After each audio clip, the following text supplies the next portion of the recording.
It was nearly midnight, and I was standing alone at the bus stop, waiting for the last bus to take me home.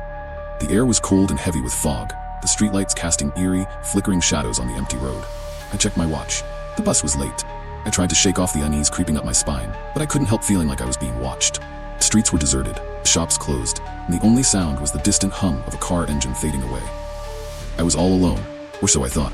Then I heard it, the low rumble of an engine coming down the street. A bus, barely visible in the fog, its headlights cutting through the darkness. I felt a strange mix of relief and anxiety. Something about the bus seemed off. As it pulled up, I noticed its paint was faded, and the number on the front was smudged and unreadable.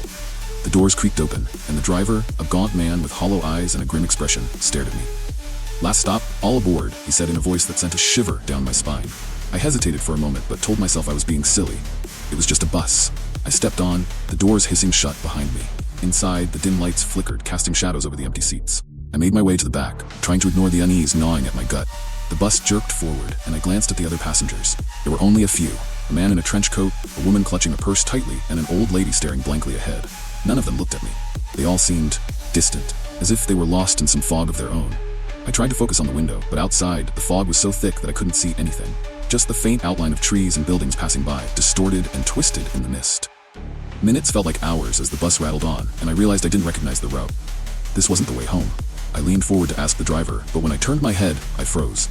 Passengers were all staring at me. Their eyes were wide, their faces pale, and their expressions were blank, almost lifeless. The air grew colder, and a chill ran through me as I noticed something strange. Their faces were blurred, like smeared paint on a canvas. Panic bubbled up inside me. I bolted from my seat, rushing toward the front of the bus. "Where are we going?" I demanded, but the driver didn't respond. His eyes never left the road, and his hands gripped the wheel tightly. I reached for the doors, but they wouldn't open. The bus seemed to pick up speed, hurtling through the fog. I turned back to the passengers, my heart pounding. Their faces were clearer now, but they were all wrong. Eyes too big, mouths twisted in unnatural smiles. They were staring at me, not with curiosity, with hunger. I pounded on the doors, screaming to be let out, but it was no use. The bus kept going, faster and faster, the fog outside thickening until it was all I could see. My breath was shallow, and my chest tightened as the reality sank in. This was no ordinary bus. This was something else, something terrible. Suddenly, the bus lurched to a stop. The doors flew open, and I didn't think. I just ran. I stumbled out into the fog, tripping over my own feet, and fell onto the cold, hard ground. I looked up, and there was nothing, just endless, suffocating fog. The bus doors closed behind me, and the engine roared back to life. I scrambled to my feet, watching as it disappeared into the mist, leaving me alone in the darkness. I didn't know where I was or how to get home. All I knew was that I was somewhere I wasn't supposed to be, somewhere I could never leave. And then I heard it. A whisper in the fog, my name, soft and insistent, coming closer. The last bus had dropped me off, but I knew it wasn't done with me yet.